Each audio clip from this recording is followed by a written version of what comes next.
የብልጽግና ወንጌል በ1990ዎቹ አሜሪካ ውስጥ እንደተመሰረተ ይነገርለታል። ከዛ በኋላ በመላው ዓለም እየተስፋፋ ሲመጣ በተለይ ድሆች በሚበዙበት አፍሪካ እንደ ናይጄሪያ ባሉ ሀገሮች በከፍተኛ ደረጃ እየተስፋፋ የመጣ ነው። በምስራቅ አፍሪካም በኬንያ፣ በታንዛኒያ፣ በኡጋንዳ ብዙ ቦታ እየሰፋ ያለ ነው። አሁን ተራው የኢትዮጵያ ነው። ኢትዮጵያ ውስጥ የብልጽግና ወንጌል እየሰፋ ነው።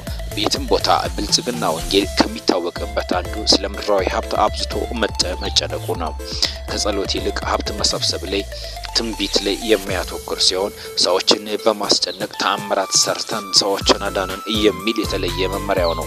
ዓለም ላይ ሌላው ብልጽግና ወንጌሎች ከሚታወቁበት ድሆችን የበለጠ ማደህየት ነው። ድሆችን ያላቸውን አንጥሮ ሀብት ሁሉ ሰብስበው ካልሰጣት በለጽግብ በሚል መስጠት ነው።